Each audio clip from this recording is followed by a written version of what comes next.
नमस्कार प्यारे साथियों, आप सभी कैसे हैं दोस्तों। उम्मीद करता हूँ आप सभी अच्छे ही होंगे।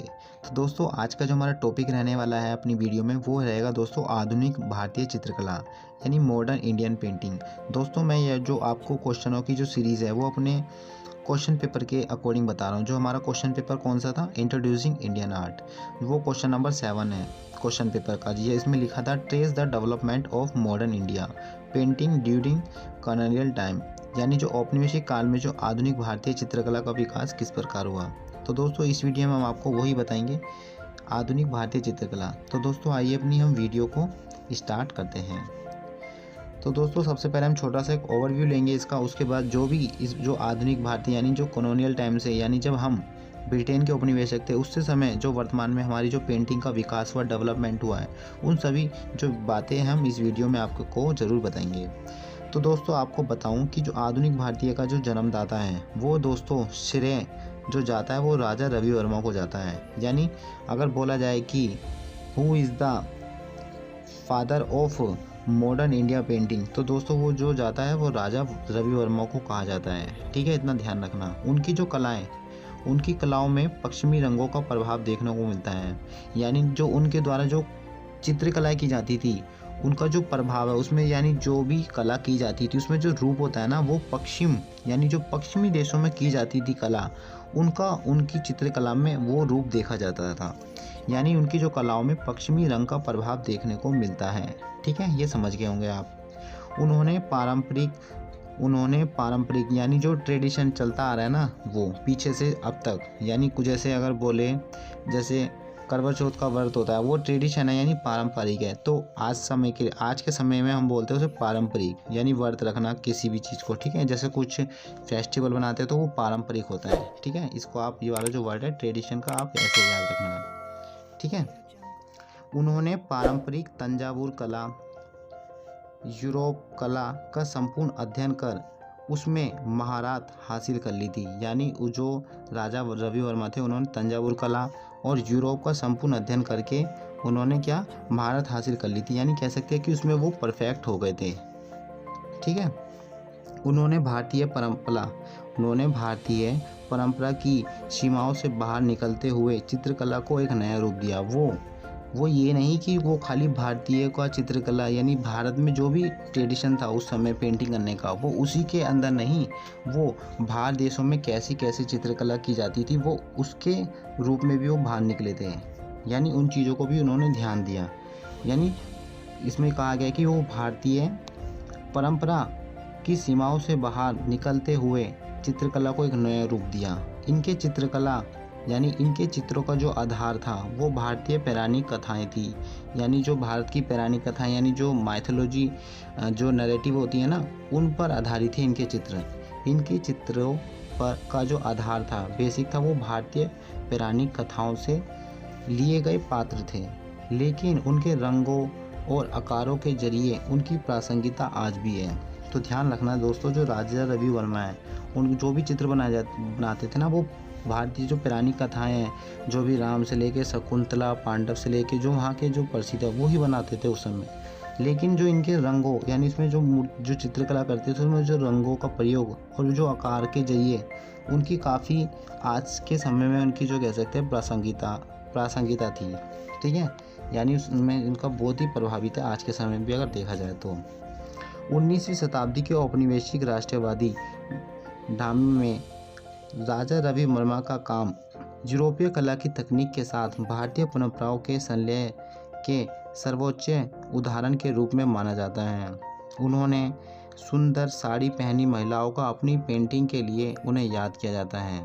ध्यान रखना दोस्तों, जो सुंदर साड़ी पहने महिलाओं का जो चित्र है वो राजा रवि वर्मा में उन्होंने चित्रण किया जाता था, और उन्हीं की जो ये पेंटिंग उनके द्वारा की गई है उन्हें ही इस पेंटिंग के माध्यम से उन्हें याद किया जाता है। ठीक है, महाभारत रामायण के महाकाव्यों के दृश्यों के चित्रण में राजा रवि वर्मा भारतीय विषयों के सबसे प्रसिद्ध रूपा लेखाकार बने। श्री वैभव एवं एस अवध भारत का पिकासो वैभव एवं आधाद युवा चेहरों में आया। तो ध्यान रखना दोस्तों, जो श्री वैभव एस अवध भारत का जो पिकासो, वैभव एस अवध युवा चेहरे में आया, यह भारतीय आधुनिक कलाकार हैं। यानी जो ये मैं आपको नाम बता रहा हूँ आधुनिक कलाकार का है, तो इसका आप ध्यान रखना, ठीक है। और उन्होंने एक नया कला का रूप दिया जिसको इंडो यूरो आधुनिक कला कहते हैं। यानी जो वैभव एस अवध है, उन्होंने एक जो चित्रकला भारतीय को एक नया रूप दिया जिसका नाम था क्या था दोस्तों, इंडो यूरो आधुनिक चित्रकला, ठीक है। अब हम आगे चलते हैं दोस्तों। अब बात करते हैं कि दोस्तों जो हमारी जो भारतीय की जो आधुनिक कला थी, यानी आधुनिक भारत में जो चित्रकला थी, उनके तो कुछ हम रूल देखते हैं, यानी उनकी जो भी स्टाइल से वो देखते हैं।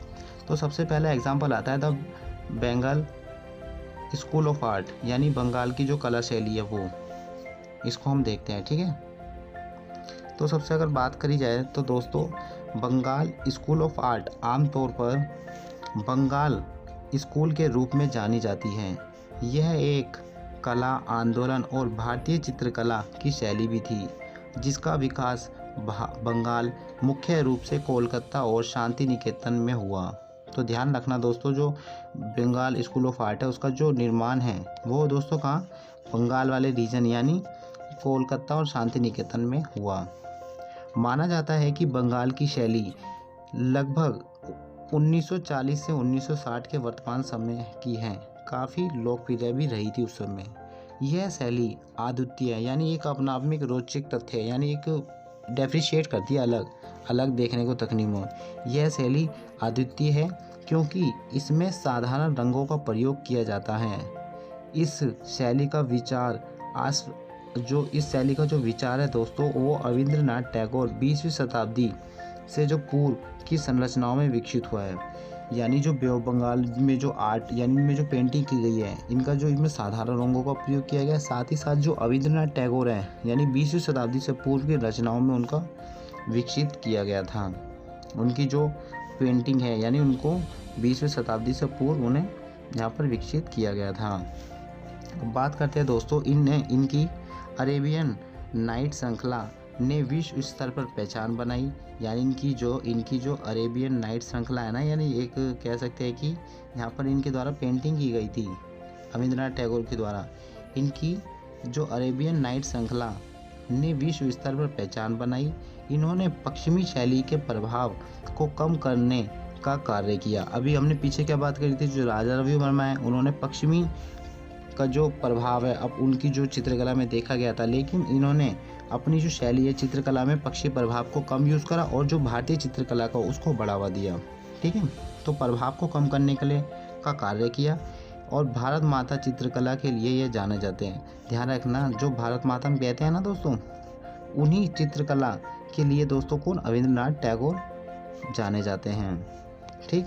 इस शैली के प्रमुख चित्रकार यानी जो बंगाल आर्ट है, इस शैली के जो प्रमुख चित्रकार हैं, आर्टिस्ट है वो दोस्तों रविन्द्रनाथ टैगोर।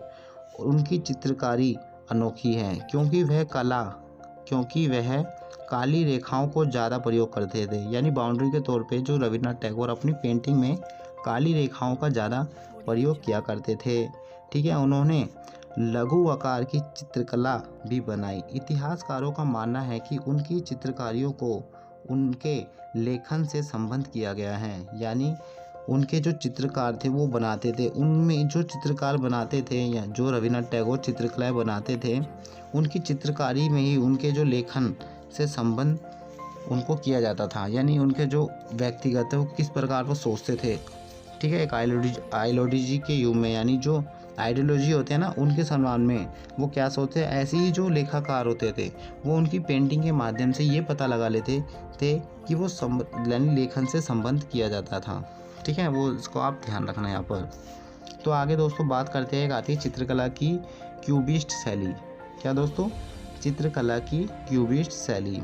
तो ये क्या है क्यूबिस्ट शैली, इसको हम अब देखते हैं। चित्रकला के क्यूबिस्ट आंदोलन ने यूरोपीय क्यूबिस्ट आंदोलन से प्रेरणा प्राप्त की। इस शैली के अंतर्गत वस्तुओं को पहले विभाजित किया जाता था, उसके बाद उसे पूर्ण संयोजन किया जाता था। इसमें कैनवास पर चित्र बनाए जाते थे। दोस्तों ये है क्या, जैसे मैंने अभी ये बताया, जो क्यूबिस्ट शैली है। इसमें क्या था कि जो पहले वस्तुओं को तो अलग अलग बांट देते थे, उसके बाद इनको हम पूर्ण जोड़ते थे, उन्हें क्या कहते थे, क्यूबिस्ट शैली। और उसके बाद यानी जो इसमें कैनवास पर चित्रण किए जाते थे, जैसे वर्तमान में आप देखोगे ना कैनवास, उस समय वहाँ पर कैनवास होते थे, उस पर वो सभी क्या चित्रण करते थे। अब बात करते हैं दोस्तों 1909 के आसपास प्रोटो क्यूबिस्ट का आरंभ शुरू हुआ। ऐसा दोस्तों क्या होता है, देखो क्यूबिस्ट यानी क्यूबिस्ट है, जो क्यूबिस्ट जो कला है उसका जो टाइम पीरियड है उसमें हम कई पार्ट में डिवाइड कर देते थे। तो ऐसे में दोस्तों एक हमने जो क्यूबिस्ट को पार्ट में डिवाइड कर दिया, कब तक का, जो 90 का जो दशक है उसमें ऐसा क्या हो गया, प्रोटो क्यूबिस्ट हो गया। लेकिन यह ही प्रोटो क्यूबिस्ट, ठीक है, इसको आप थोड़ा ध्यान रखना। 1909 के आसपास प्रोटो क्यूबिस्ट का आरंभ शुरू हुआ। कला इतिहासकार डगलस कपूर के मुताबिक पहली सच्ची क्यूबिस्ट मूर्तिकला पिकासो की प्रभावशाली महिला का सिर था।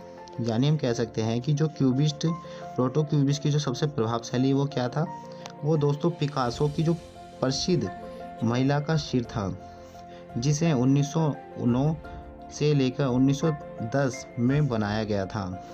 ठीक है, आपको ये थोड़ा ध्यान रखना है। पिकासो की कौन, सिर कटी, भारत में जो सिर था उसकी मूर्ति काफ़ी फेमस थी पिकासो की। ठीक है, इतना आपको याद रखना। उसके हम आगे अगर बात करें तो भारत के सर्वाधिक प्रसिद्ध क्यूबिस्ट चित्रकार में से एक F हुसैन थे। उन्होंने चित्रकला में बार बार घोड़े के चित्रण का वर्णन किया। यानी जो सबसे प्रमुख कलाकार इसमें देखा जाए तो क्यूबिस्ट चित्रकार के कौन थे, वो थे SF हुसैन। उन्होंने जो भी चित्रकला करी थी उसमें जो उनका जिक्र मिलता था उस पेंटिंग में, वो उनका दोस्तों घोड़े का मिलता था। यानी घोड़े की वो उस आकृति का उनका चित्र बनाते थे कौन, SF हुसैन, उनमें वो जिक्र मिलता था। अगली हम दोस्तों बात करते हैं मधुबन पेंटिंग। ये भी एक क्या मॉडर्न इंडियन पेंटिंग है, यानी आधुनिक भारतीय जो चित्रकला है वो। ठीक है, आखिर है क्या है मधुबनी पेंटिंग।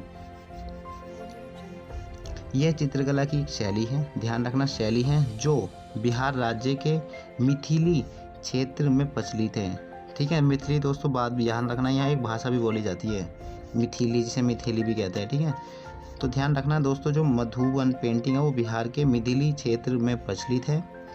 इस चित्र में कलाकार चित्रों को आकर्षित करने के लिए उपयोग किए जाने वाले रंगों को बनाने के लिए पत्तियां, जड़ी बूटी और फलों का उपयोग करते हैं। यानी साफ साफ बताऊं आपको तो मधुबन में जो चित्रकलाएँ की जाती थी और उसमें जो रंगों का प्रयोग किया जाता था वो नेचुरल किया जाता है, यानी पत्तियों, जड़ी बूटी और फलों का उपयोग किया जाता था रंगों के तौर पर। यानी जो चित्रकला में सजाने के लिए नेचुरल कलरों का उस समय क्या दोस्तों उनमें यूज़ किया जाता था। ठीक है, भारत और नेपाल में बिहार के मिथिली क्षेत्र में मधुबनी कला का अभ्यास किया जाता है।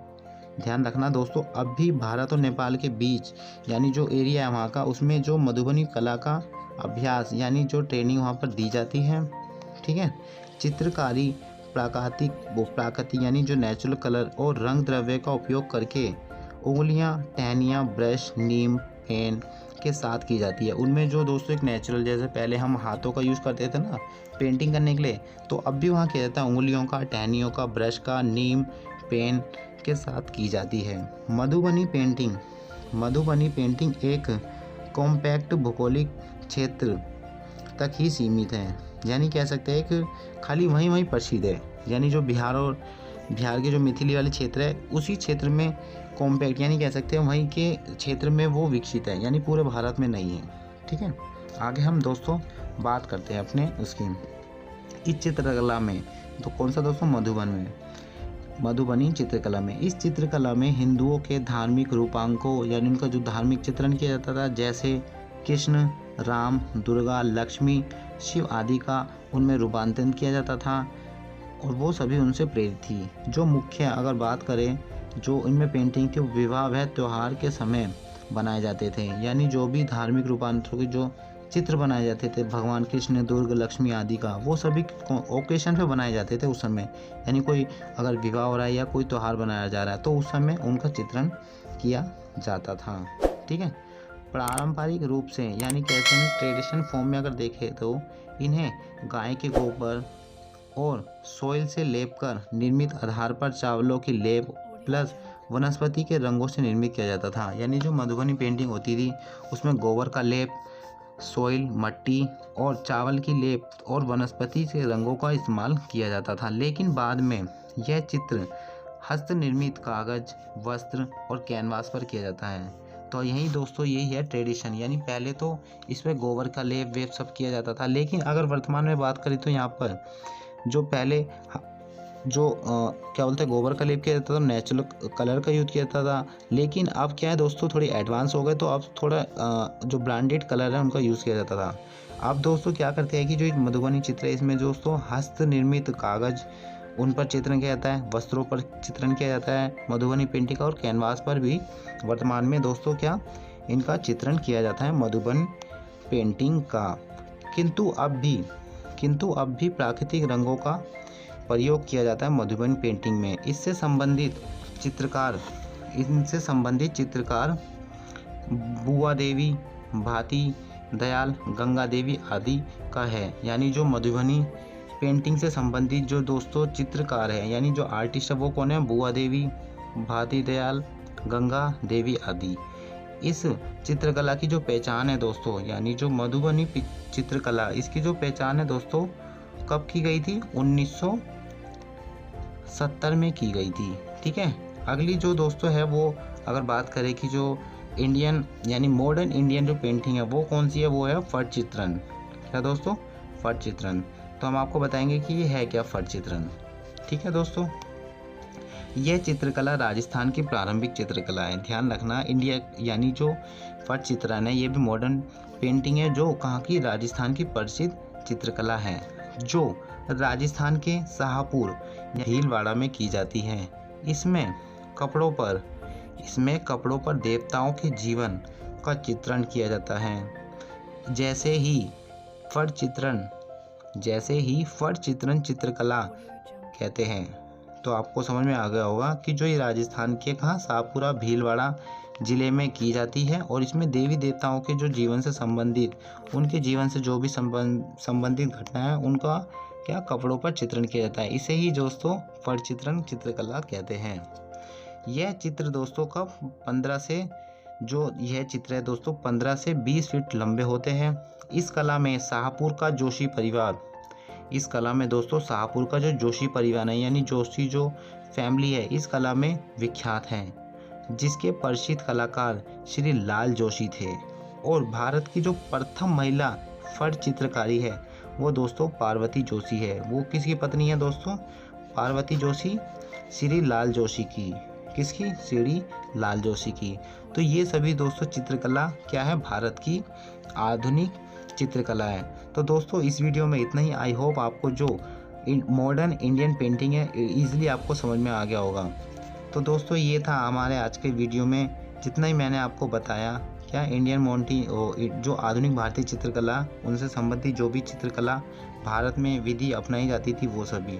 अगर दोस्तों आपको वीडियो पसंद आई हो और हमने जो इसमें कंटेंट दिया वो भी आपको पसंद आया हो तो दोस्तों प्लीज़ वीडियो में अपना फीडबैक देना ज़रूर दें। और साथ ही बताएं कि हमारे जो पढ़ाने का तरीका कैसा है। ठीक है। साथ में दोस्तों अगर जो हमारी वीडियो को पहली बार देख रहा है तो दोस्तों प्लीज़ चैनल को लाइक करें और साथ ही साथ दोस्तों चैनल को सब्सक्राइब करके भी बेल आइकन दबा लीजिए। तो दोस्तों हमारा जो पेपर है इंट्रोड्यूसिंग इंडियन आर्ट उससे जो हम वीडियो बनाते रहे आप तक तुरंत पहुँचती रहे। तो दोस्तों बाय बाय, टेक केयर, जय हिंद, जय भारत।